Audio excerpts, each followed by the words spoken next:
আসসালামু আলাইকুম। স্বাগত জানাচ্ছি আপনাকে বিসিডি বাংলা নিউজের আন্তর্জাতিক সংবাদে। শুরুতেই জানিয়ে দিব সংবাদ শিরোনাম। আবারও ইরানে হামলা হলে পরিণত হবে ভয়ঙ্কর। আমেরিকাকে কড়া হুঁশিয়ারি দিল ইরান। ট্রাম্প সংবাদ সম্মেলনে বললেন, যুদ্ধ চলবে। ইসরায়েল আবারও গাজা ও লেবাননে ব্যাপক হামলা চালিয়েছে। গাজা হামলায় একদিনই ৬ শিশুসহ নিহত ১১ জন। হরমুজ প্রণালীতে যুক্তরাষ্ট্রের একটি যুদ্ধজাহাজ পুরোপুরি ধ্বংস করে দিয়েছে ইরান এবং খুব শীঘ্রই আমেরিকা ইরানের ওপর নতুন অভিযান শুরু করবে বলে জানিয়েছেন ট্রাম্প। রাশিয়া আবারও ইউক্রেনের ওপর মিসাইল হামলা চালিয়েছে। একদিনের হামলায় পুরো ইউক্রেন জুড়ে ধ্বংসলীলা শুরু হয়ে গেছে। এতক্ষণ দেখলেন সংবাদ শিরোনাম, এখন বিস্তারিত। মধ্যপ্রাচ্যে আবারও বাড়ছে যুদ্ধের আশঙ্কা। নতুন করে উত্তেজনা ছড়িয়েছে এমন এক বার্তা, যেখানে ইরান সরাসরি সতর্ক করে বলেছে তাদের ভূখণ্ডে আবার হামলা চালানো হলে এর পরিণতি হবে ভয়ঙ্কর। একই সময় যুক্তরাষ্ট্রের সাবেক প্রেসিডেন্ট ডোনাল্ড ট্রাম্প এক সংবাদ সম্মেলনে মন্তব্য করেন, পরিস্থিতি শান্ত না হওয়া পর্যন্ত সংঘাত থামার সম্ভাবনা কম। এই দুই বক্তব্য ঘিরে আন্তর্জাতিক অঙ্গনে শুরু হয়েছে নতুন আলোচনা, আর সাধারণ মানুষের মনে বাড়ছে অনিশ্চয়তা। ইরানের পক্ষ থেকে জানানো হয়েছে তারা কোনো নতুন হামলা মেনে নেবে না। দেশটির সামরিক ও রাজনৈতিক নেতৃত্ব স্পষ্ট ভাষায় বলেছে, যদি আবারও তাদের স্থাপনায় আঘাত হানা হয় তাহলে তার জবাব হবে আরও কঠোর এবং দ্রুত। ইরানের দাবি, তারা দীর্ঘদিন ধরে বাহ্যিক চাপ, নিষেধাজ্ঞা ও সামরিক হুমকির মুখে রয়েছে। তাই এবার যদি নতুন করে হামলা হয় তাহলে শুধু সীমিত প্রতিক্রিয়া নয়, বরং পুরো অঞ্চলে বড় ধরনের উত্তেজনা তৈরি হতে পারে। এই বক্তব্যের পর থেকেই আন্তর্জাতিক বিশ্লেষকরা মনে করছেন পরিস্থিতি যে কোনো সময় নতুন মোড় নিতে পারে। অন্যদিকে ট্রাম্প সংবাদ সম্মেলনে বলেন, শক্ত অবস্থান ছাড়া মধ্যপ্রাচ্যে স্থিতিশীলতা ফিরিয়ে আনা সম্ভব নয়। তিনি ইঙ্গিত দেন, যুদ্ধের পরিস্থিতি এখনও শেষ হয়ে যায়নি এবং প্রয়োজনে আরও কঠোর পদক্ষেপ নেওয়া হতে পারে। তার এমন বক্তব্যে নতুন করে চাঞ্চল্য তৈরি হয়েছে, কারণ ট্রাম্প অতীতেও ইরান ইস্যুতে কঠোর অবস্থান নিয়েছিলেন। ফলে তার এই মন্তব্য অনেকেই ভবিষ্যৎ নীতির বার্তা হিসেবে দেখছেন। বিশেষজ্ঞরা বলছেন, এমন বক্তব্য পরিস্থিতিকে আরও উত্তপ্ত করতে পারে। মধ্যপ্রাচ্যের বিভিন্ন দেশে ইতোমধ্যেই নিরাপত্তা জোরদার করা হয়েছে। সীমান্ত এলাকায় নজরদারি বাড়ানো হয়েছে, আকাশ প্রতিরক্ষা ব্যবস্থা প্রস্তুত রাখা হয়েছে এবং গুরুত্বপূর্ণ সামরিক ঘাঁটিগুলোতে সতর্কতা জারি করা হয়েছে। আন্তর্জাতিক সংবাদ মাধ্যমগুলোর খবরে বলা হচ্ছে, তেলবাহী জাহাজ চলাচল, বাণিজ্যিক রুট এবং কৌশলগত এলাকাগুলোতেও বাড়তি নজরদারি চলছে। কারণ এই অঞ্চলে বড় কোনো সংঘাত শুরু হলে শুধু রাজনৈতিক নয়, বৈশ্বিক অর্থনীতিতেও বড় ধাক্কা লাগতে পারে। তাই শুধু ওই অঞ্চলের দেশগুলো নয়, ইউরোপ, এশিয়া এবং আফ্রিকার দেশগুলো পরিস্থিতির দিকে গভীর নজর রাখছে। জাতিসংঘ সহ বিভিন্ন আন্তর্জাতিক সংস্থা উভয় পক্ষকে সংযম রাখানোর আহ্বান জানিয়েছে। তারা বলছে, যুদ্ধ কখনো স্থায়ী সমাধান দিতে পারে না। আলোচনা, কূটনীতি এবং শান্তিপূর্ণ সমাধানই এখন সবচেয়ে জরুরি। তবে বাস্তবতা হল, উভয় পক্ষের কঠোর ভাষা এবং পাল্টাপাল্টি হুঁশিয়ারি পরিস্থিতিকে আরও জটিল করে তুলছে। তাই বিশ্ব নেতারা দ্রুত কূটনৈতিক উদ্যোগ নেওয়ার উপর জোর দিচ্ছেন। সাধারণ মানুষ এখন সবচেয়ে বেশি আতঙ্কে রয়েছে। যুদ্ধ শুরু হলে প্রাণহানি, শরণার্থী সংকট, খাদ্য সংকট এবং মানবিক বিপর্যয় দেখা দিতে পারে। মধ্যপ্রাচ্যের বহু দেশ আগেও যুদ্ধের ভয়াবহতা দেখেছে, তাই নতুন করে আরেকটি সংঘাত শুরু হলে তার প্রভাব বহু বছর ধরে চলতে পারে। বিশেষজ্ঞরা মনে করছেন, এখন যদি শান্তিপূর্ণ উদ্যোগ নেওয়া না হয় তাহলে পরিস্থিতি দ্রুত নিয়ন্ত্রণের বাইরে চলে যেতে পারে। সব মিলিয়ে ইরানের কঠোর হুঁশিয়ারি এবং ট্রাম্পের যুদ্ধ চলার ইঙ্গিত, এই দুই বার্তা বিশ্ব রাজনীতিতে নতুন উত্তেজনা তৈরি করেছে। এখন সবার নজর থাকবে, সামনে কূটনৈতিক সমাধান আসে নাকি আবারও মধ্যপ্রাচ্য জড়িয়ে পারে নতুন এক বড় সংঘাতে। আগামী কয়েকদিনই বলে দেবে পরিস্থিতি কোন দিকে যাচ্ছে। মধ্যপ্রাচ্যে আবারও তীব্র উত্তেজনা ছড়িয়ে পড়েছে। নতুন করে গাজা ও লেবাননে ব্যাপক হামলা চালানোর অভিযোগ উঠেছে ইসরায়েলের বিরুদ্ধে। বিভিন্ন আন্তর্জাতিক সূত্রে জানা গেছে, একদিনের হামলায় গাজায় অন্তত ১১ জন নিহত হয়েছেন, যাদের মধ্যে রয়েছে ৬ জন শিশু। এই ঘটনার পর পুরো অঞ্চলে আবারও আতঙ্ক ছড়িয়ে পড়েছে এবং বিশ্বজুড়ে শুরু হয়েছে তীব্র প্রতিক্রিয়া। নিরীহ শিশুদের মৃত্যুর খবর সামনে আসতেই মানবাধিকার সংগঠনগুলো গভীর উদ্বেগ প্রকাশ করেছে। স্থানীয় সূত্রগুলো জানিয়েছে, গাজার বিভিন্ন আবাসিক এলাকায় একাধিক দফায় বিমান হামলা চালানো হয়। হামলার লক্ষ্যবস্তু হিসেবে কিছু স্থাপনাকে চিহ্নিত করা হলেও বিস্ফোরণের আঘাতে আশেপাশের বাড়িঘরও ক্ষতিগ্রস্ত হয়েছে।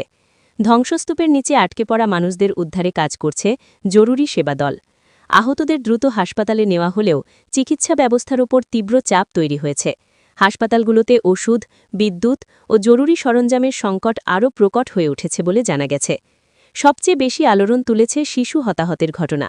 একদিনেই ৬ শিশুর প্রাণহানির খবর প্রকাশের পর বিশ্বযুগে শোকের ছায়া নেমে এসেছে। বহু পরিবার তাদের স্বজন হারিয়ে কান্নায় ভেঙে পড়েছে। গাজার সাধারণ মানুষ বলছেন, তারা প্রতিদিন আতঙ্কের মধ্যে জীবন কাটাচ্ছেন। কখন কোথায় হামলা হবে কেউ জানেন না। শিশুদের স্কুলে যাওয়া বন্ধ, অনেকে আশ্রয়কেন্দ্রে অবস্থান করছে, আবার কেউ কেউ নিরাপদ জায়গার খোঁজে এলাকা ছাড়ছেন। অন্যদিকে লেবানন সীমান্তেও হামলার খবর পাওয়া গেছে। স্থানীয় বাসিন্দারা নিরাপদ আশ্রয়ের জন্য ঘরবাড়ি ছেড়ে চলে যাচ্ছেন। বিশ্লেষকরা বলছেন, গাজা সংঘাতের পাশাপাশি লেবানন সীমান্তে উত্তেজনা বাড়লে পুরো মধ্যপ্রাচ্যে বড় ধরনের অস্থিরতা তৈরি হতে পারে। কারণ এই অঞ্চল বহুদিন ধরেই রাজনৈতিক ও সামরিক সংঘাতের কেন্দ্রবিন্দু। আন্তর্জাতিক মহল ইতোমধ্যেই উদ্বেগ প্রকাশ করেছে। বিভিন্ন দেশ উভয় পক্ষকে সংযম দেখানোর আহ্বান জানিয়েছে। জাতিসংঘ সহ একাধিক সংস্থা বলছে, সাধারণ মানুষের নিরাপত্তা নিশ্চিত করা এখন সবচেয়ে জরুরি। বিশেষ করে নারী ও শিশুদের জীবন রক্ষায় দ্রুত যুদ্ধবিরতি প্রয়োজন। মানবাধিকার সংগঠনগুলো বলছে, আবাসিক এলাকায় হামলা আন্তর্জাতিক মানবিক আইনের প্রশ্ন তুলছে এবং বিষয়টি নিরপেক্ষ তদন্ত হওয়া দরকার। বিশ্ব রাজনীতিতেও এই হামলার প্রভাব পড়তে শুরু করেছে।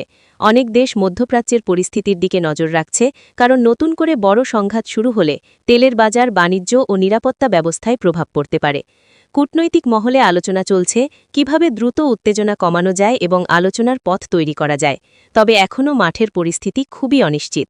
গাজার সাধারণ মানুষ বলছেন, তারা আর যুদ্ধ চান না। প্রতিদিন বোমার শব্দ, ধ্বংসস্তূপ আর স্বজন হারানোর যন্ত্রণা নিয়ে বেঁচে থাকা তাদের জন্য অসহনীয় হয়ে উঠেছে। শিশুরা মানসিকভাবে ভেঙে পড়ছে, পরিবারগুলো ভবিষ্যৎ নিয়ে দিশেহারা। একই চিত্র দেখা যাচ্ছে সীমান্তবর্তী লেবানন এলাকাতেও, যেখানে মানুষ নিরাপত্তাহীনতার মধ্যে দিন কাটাচ্ছেন। সব মিলিয়ে গাজা ও লেবাননের নতুন হামলা মধ্যপ্রাচ্যের পরিস্থিতিকে আবারও জটিল করে তুলেছে। একদিনেই ৬ শিশুসহ ১১ জন নিহত হওয়ার ঘটনা বিশ্ববিবেককে নাড়া দিয়েছে। এখন সবার প্রশ্ন, এই সংঘাত কি আরও বড় রূপ নেবে, নাকি আন্তর্জাতিক চাপের মুখে শান্তির কোনো পথ বেরোবে?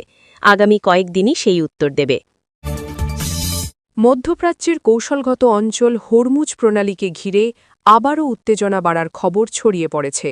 বিভিন্ন অনির্ভরযোগ্য সূত্রে দাবি করা হচ্ছে, সেখানে যুক্তরাষ্ট্রের একটি যুদ্ধজাহাজকে লক্ষ্য করে বড় ধরনের হামলা চালিয়েছে ইরান, যাতে জাহাজটি সম্পূর্ণরূপে ধ্বংস হয়েছে। তবে এ ধরনের দাবির বিষয়ে এখনও কোনো নির্ভরযোগ্য আন্তর্জাতিক নিশ্চিত তথ্য প্রকাশিত হয়নি। তবুও এই খবর ছড়িয়ে পড়ার পর বিশ্বজুড়ে নতুন করে আলোচনা শুরু হয়েছে, কারণ হরমুজ প্রণালী বিশ্বের অন্যতম গুরুত্বপূর্ণ জ্বালানি পরিবহন পথ। একই সময়ে যুক্তরাষ্ট্রের সাবেক প্রেসিডেন্ট ডোনাল্ড ট্রাম্পের নাম উল্লেখ করে বলা হচ্ছে, খুব শিগগিরই ইরানের বিরুদ্ধে নতুন সামরিক অভিযান শুরু হতে পারে। যদিও এ ধরনের বক্তব্যের আনুষ্ঠানিক প্রেক্ষাপট ও সত্যতা যাচাই জরুরি, তবুও এমন খবর সামনে আসতেই রাজনৈতিক বিশ্লেষকদের মধ্যে নানা আলোচনা শুরু হয়েছে। বিশেষজ্ঞরা বলছেন, যুক্তরাষ্ট্র ও ইরানের সম্পর্ক দীর্ঘদিন ধরেই উত্তেজনাপূর্ণ, তাই যে কোনো সামরিক ইঙ্গিত আন্তর্জাতিক অঙ্গনে বড় প্রভাব ফেলতে পারে। হরমুজ প্রণালী ভৌগোলিকভাবে অত্যন্ত গুরুত্বপূর্ণ। বিশ্বের বিপুল পরিমাণ তেল ও গ্যাসবাহী জাহাজ প্রতিদিন এই পথ ব্যবহার করে থাকে। ফলে সেখানে সামরিক সংঘর্ষ বা হামলার ঘটনা ঘটলে শুধু মধ্যপ্রাচ্য নয়, বিশ্ব অর্থনীতিও চাপে পড়তে পারে। জ্বালানির দাম বৃদ্ধি, সরবরাহে বিঘ্ন এবং আন্তর্জাতিক বাণিজ্যে অস্থিরতা তৈরি হওয়ার আশঙ্কা দেখা দিতে পারে। এ কারণেই হরমুজ অঞ্চলের প্রতিটি ঘটনা বিশ্ববাজার গভীরভাবে পর্যবেক্ষণ করে। ইরানের পক্ষ থেকে অতীতে বহুবার বলা হয়েছে, তারা নিজেদের নিরাপত্তা ও সার্বভৌমত্ব রক্ষায় কঠোর জবাব দিতে প্রস্তুত। অন্যদিকে যুক্তরাষ্ট্র দীর্ঘদিন ধরে ওই অঞ্চলে সামরিক উপস্থিতি বজায় রেখেছে। ফলে দুই দেশের মধ্যে উত্তেজনা নতুন কিছু নয়। তবে সরাসরি সংঘর্ষের যে কোনো খবর দ্রুত বিশ্ব রাজনীতিকে অস্থিতিশীল করে তুলতে পারে। তাই আন্তর্জাতিক মহল সাধারণত সংযম ও কূটনৈতিক সমাধানের আহ্বান জানিয়ে থাকে।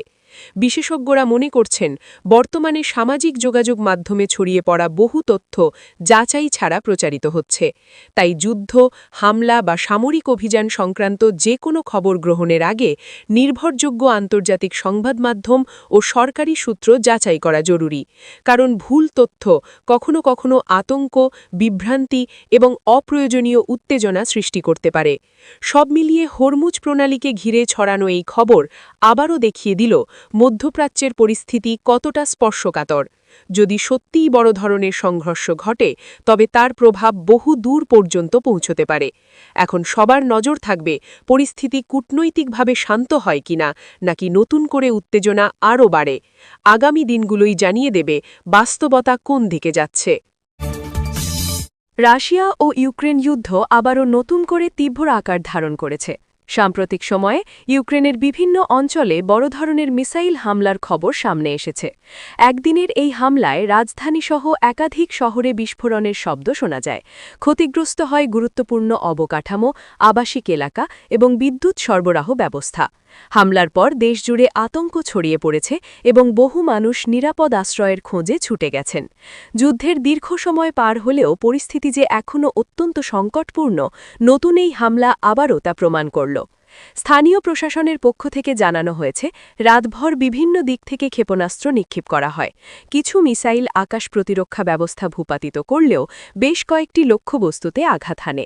এতে বহু ভবন ক্ষতিগ্রস্ত হয়েছে, কোথাও কোথাও আগুন ধরে যায় এবং উদ্ধারকর্মীরা দ্রুত ঘটনাস্থলে পৌঁছে উদ্ধার অভিযান শুরু করেন। বিশেষ করে বিদ্যুৎ কেন্দ্র, গুদাম এলাকা এবং পরিবহন ব্যবস্থায় আঘাত হানার কারণে সাধারণ মানুষের জীবনযাত্রা ব্যাহত হয়েছে। রাজধানী কিয়েভ সহ বড় শহরগুলোতে জরুরি সতর্কতা জারি করা হয়। সাইরেন বেজে উঠতেই মানুষ মেট্রো স্টেশন, ভূগর্ভস্থ আশ্রয়কেন্দ্র এবং নিরাপদ স্থানে ছুটে যান। শিশু ও বয়স্কদের মধ্যে আতঙ্ক বেশি দেখা যায়। অনেকে রাতভর ঘুমাতে পারেননি।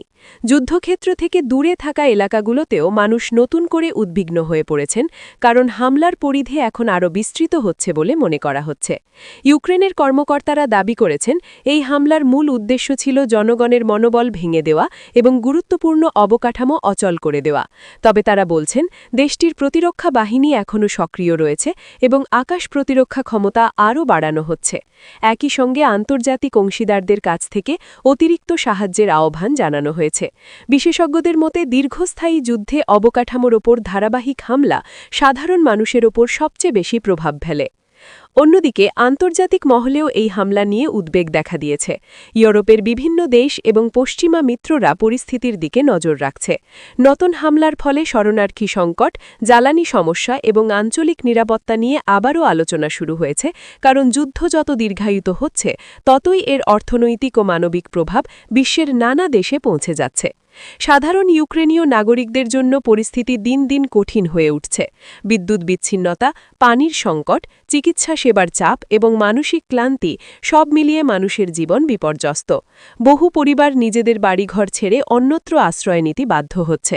শিশুরা নিয়মিত পড়াশোনা থেকে পিছিয়ে পড়ছে, আর কর্মজীবী মানুষ অনিশ্চয়তার মধ্যে দিন কাটাচ্ছেন। সব মিলিয়ে একদিনের নতুন মিসাইল হামলা ইউক্রেন জুড়ে আবারও ধ্বংসযজ্ঞের আশঙ্কা বাড়িয়েছে।